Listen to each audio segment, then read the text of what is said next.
Welcome to BODS Mayhem Hour, your source for all hard rock, heavy metal, new metal, alternative, punk, horror punk, hardcore, rock, and all local bands, with your host, John the Bod, a.k.a. the Bodfather. Hi, this is September from September Mourning, and you're listening to BODS Mayhem Hour. The views and opinions of the guests do not necessarily reflect the views and opinions of BODS Mayhem Radio Network, its staff, affiliates, or sponsors. Parental discretion is advised. Welcome to BODS Mayhem Radio Network. Hey everybody, welcome to BODS Mayhem Hour. I'm your host, John the Bod, a.k.a. the Bodfather. As always, I bring you guys and gals awesome interviews. Today, it's an honor and a privilege to welcome back September, lead vocalist of September Mourning. September Mourning are reaping souls on their fall tour and are set to release their new Volume 3 EP on December 13th via Mortem Media. The EP includes 2 songs, Madness and Overdose. Both songs will also have a video release on December the 11th. The EP includes an uncensored version of Unholy and Hiding from Heaven. And you definitely want to get out and pick up some of September Mourning's music. You will not be disappointed. So September, welcome back to the show, and how you doing? I'm good, thank you. So let's jump right into this. Volume 3 EP is September Mourning's third release. Volume 1 EP was released in 2015, and the full-length album, Volume 2, in 2016. Are these concept releases that are going to continue, or is this, I don't know, I'm going to say the final chapter of this one for EP3, or what are we doing? Well, so the world is basically the project. So in order to change, anything from that sort of like world, like we just have to start a whole new band, It's a transmedia, it's a transmedia project based on a storyline, based on characters. You can't get out of the world. It's like, it would be like Alice Cooper saying, doing something totally not Alice Cooper, then it wouldn't be Alice Cooper, right? Mm-hmm. So that's the same thing with September Mourning. We are the branded image and the branded storyline. So we keep in our world. So how does it feel to be able to put out full lengths and albums today? Because, so much has changed in the music world, and to continue to do what you guys are doing. How does it feel? The fans are the ones that allow it to happen. So, if you have a good, solid fan base and you have a lot of support from them, you're enabled to do it. You're enabled to be an artist. And that's become a little bit more direct nowadays than I guess it used to be. It started with, file sharing and downloads, and then went into Spotify and the internet just basically opened up a whole new realm for artists to basically manufacture, produce, and put their own music out there by themselves, independently, which is like a really cool thing, because it gives you a lot of freedom. So in that respect, it's amazing to be able to do it in that way and not have to be dependent on a system or a label or anything like that. So I think it's really cool because you start getting a lot of really interesting art out there that you probably wouldn't have seen otherwise. Yeah, there's a lot of do-it-yourselfers out there, and I think that's cool in a way. You guys can express yourself and put it out there and say, hey, look, just like you said, you don't have to have somebody to back you. You could just do it in your room and put it out there, and you're all over the place. Yeah, you could do it like that, but if you want to be a touring, functioning project like we are, you have to have that fan base. Yeah, you have to have them supporting you and buying your merch and keeping everything functioning, because it is the music business. You have to make money, you have to provide for your art to move forward, and in order to do that, you have to cultivate a fan base and really bring them into your world and make sure they know how important they are, And never forget, you guys were fans first as well. Yeah, I was a fan of artists, and yeah. I purchased their stuff and I supported them, so I know how it feels on that end as well. Yes, ma'am. What's impressed or excited you the most about making this new EP, if anything, September? What's caught your eye about it the most? Do you see a lot more growth with this project band that you're doing, with the stories continuing on with this? Yeah, I do. I see a lot of musical growth and soundscaping and sound design growth, in just the way we're writing and the way we're putting things together and the way we're formulating songs and our approach to lyrics and our approach to everything is it's developing. And that's really cool to see, and that takes time and that takes growth and development as an artist. And, like I said, having the fans allow us to take that time to really develop into what we're becoming. And it gets very exciting, It's like we're really seeing the fruition of like what we started. So that's pretty cool. Writing these new songs, does it push you out of your comfort zone than what you're used to? Maybe possibly. Does this give you a challenge?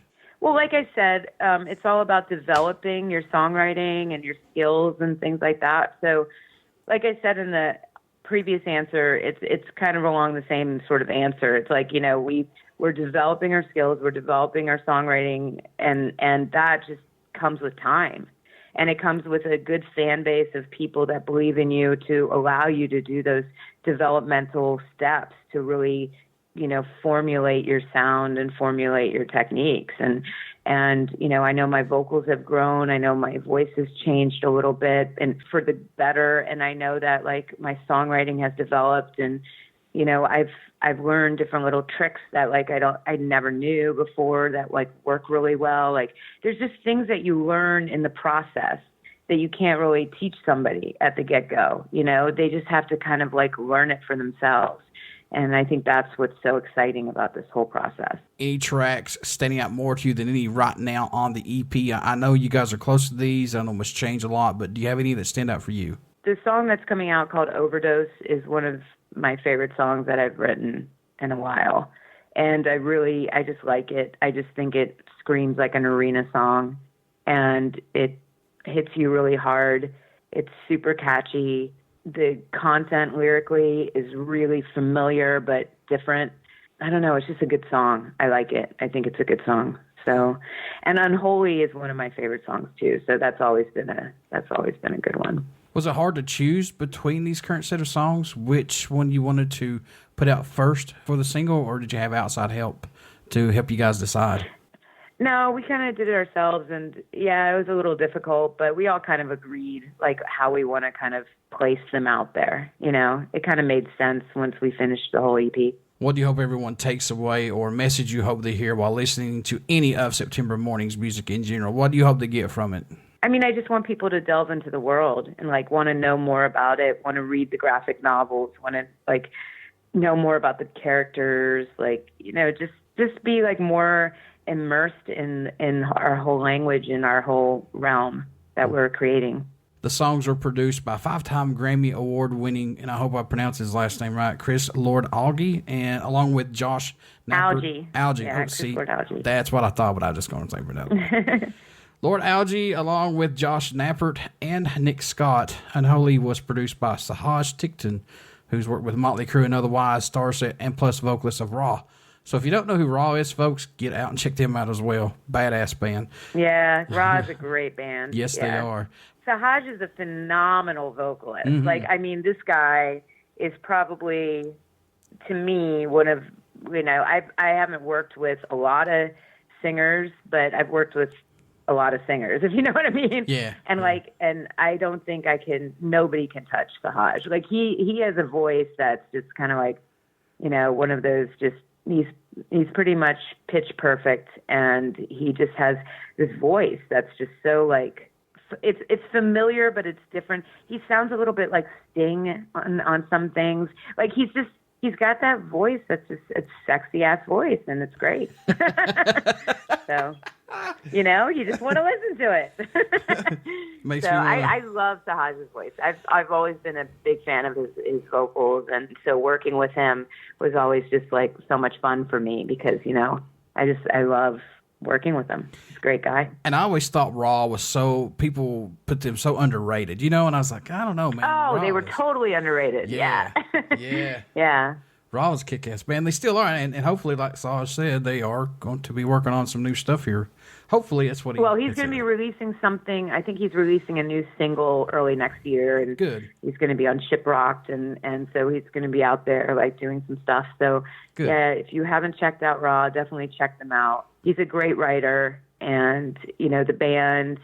I think they came out early 2000s, and, you know, they were with a whole plethora of like bands kind of like that, you know? Yeah. So sometimes like when you have something really good amongst a lot of things that are really good, it's hard to be distinctive, you know? But I still think that Sahaj has a really cool voice, and what he can do vocally, not a lot of people can do. So I think that's really cool. So how was working with these guys, all these guys on these songs? Did they push you to your limit and the guys in the band to their limit on this, or how'd they work with you all on this one? Well, the songwriters in the band is myself and Ribbon, who is Rich Jeswick. And Rich used to be he was the founder and primary songwriter of Gemini Syndrome. And so Rich is an accomplished songwriter himself. So working with Rich is always an amazing experience. And Josh Naper is more of a pop writer, but like I really loved working with him. He brought a very distinct sort of flavor to like what we were doing. And then Nick Scott is a great programmer and really just great at like soundscapes and like giving you a little universe to work within. So it was just really, I don't think anybody was pushing each other. We were all just kind of like evolving with each other, which was just really cool. And so I really like doing that. Who did the artwork for the EP? Artwork comes from the graphic novel, the third and fourth graphic novel that was released the third and fourth comic book that was released in the graphic novel that came out earlier this year. And so we took all of that artwork, and Rich kind of like put it all together and made the cover out of the artwork from Image Comics. I thought this is really cool about you guys because you guys have came a long way from where I've saw you guys started till now. And I think this is cool when you see the growth of this band and what you guys have achieved and what you guys have achieved so far. Like, you guys have more than 5 million plays on your songs on Spotify and more than 6.5 million overall worldwide.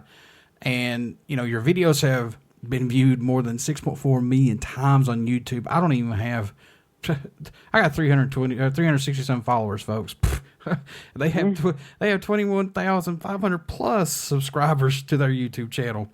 Looking at these numbers and where this band started again, has this surpassed your expectations so far?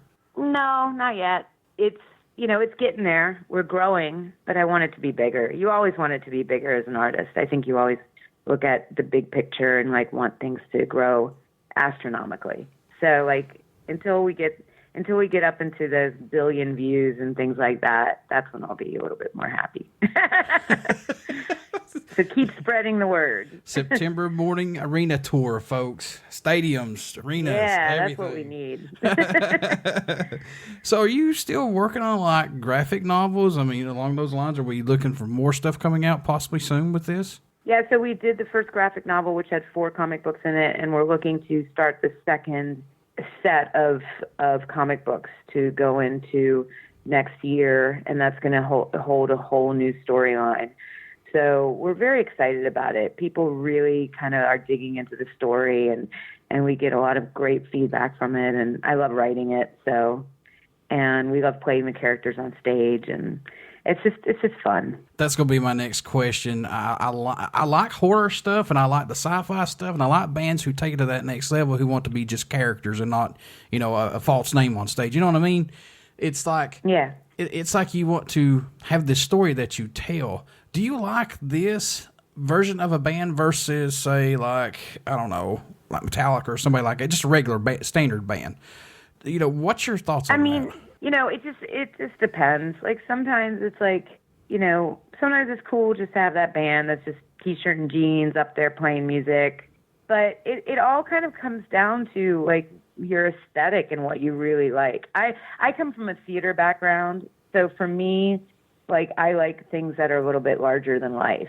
You know, when I go see a show, I want to see a show. Like I want to see, you know, like for me, rock music was always like these people are bigger than life, you know, larger than life, right? So like Marilyn Manson, you know, like he was a rock star, you know, like that, like t-shirt and jeans guys, they're like, oh, those are kind of like the guys that I saw at Staples the other day.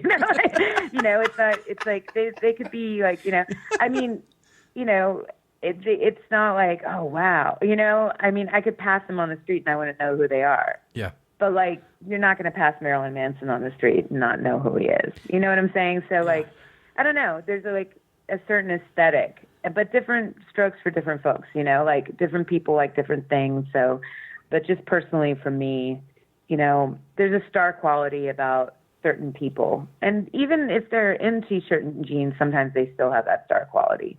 I mean, there's a lot of hip-hop guys that they don't dress crazy, but they're still stars, you know? Like Eminem is still freaking Eminem, you know? Like, you can't get over it. So I think it's just more of a star quality than anything. In your own opinion, what does September Mourning bring to the table for music that's not out there as of right now, if anything? What are you guys adding to that table, possibly? We just kind of have our own sound going on, you know? And I think that that's important for a band. When people are like, oh, what do you sound like? I'm like, I don't really know. Like, we're just kind of like, we're hard rock, but we have, like, pieces of urban in us. We have pieces of pop. We have, you know, we're kind of like amalgamation of what's new and modern in hard rock.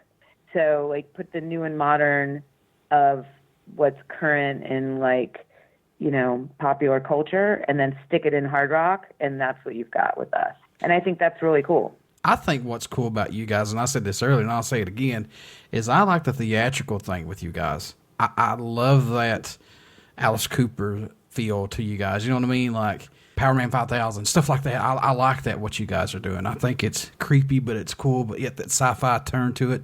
It's pretty badass, September, to be honest with you. Thank you. Appreciate that. What can fans expect at a show from September Mourning who have not got to see you guys live as of yet? What are they going to get when they come to see you? A theatrical experience. We're going to bring them into our world and hope that you like it. Touring to begin again in February with 2020 dates that include festivals, which you already booked for Incarceration already in July of next year. Is that correct? Mm-hmm. Yeah, that's correct. We're playing Alaskan Comic-Con, too. Is there a country so far that stands out or shocks you that you guys get support from, or the music even gets played in, possibly? Is there anything that sticks out? Not really. I mean, you know, music is global, so kind of everywhere. Folks, you want to get out and pick up September Mourning's new EP that's coming out December 13th, via Mortem Media. You want to get out and pick that up. Also pick up their old stuff as well. September, how can folks stay in touch with you guys, buy some merchandise, tour dates, things like that? How can they do that?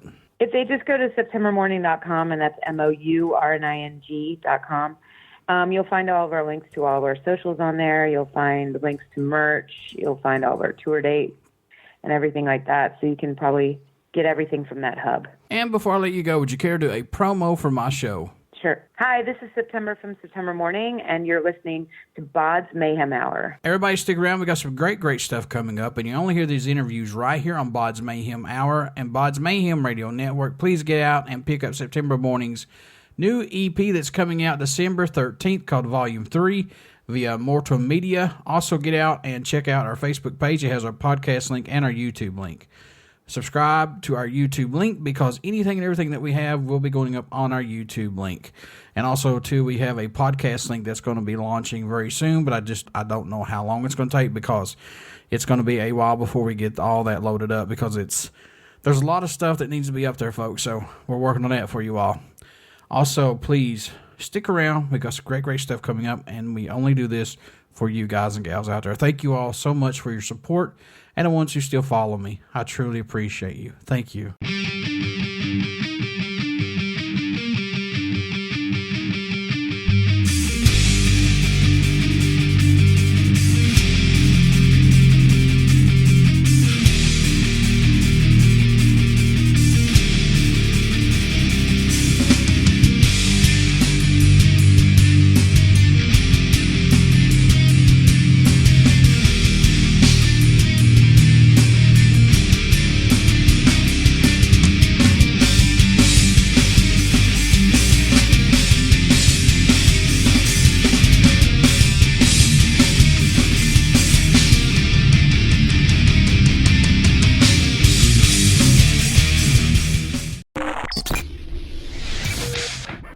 You're listening to BODS Mayhem Hour. Follow us on Facebook, Twitter, and Instagram.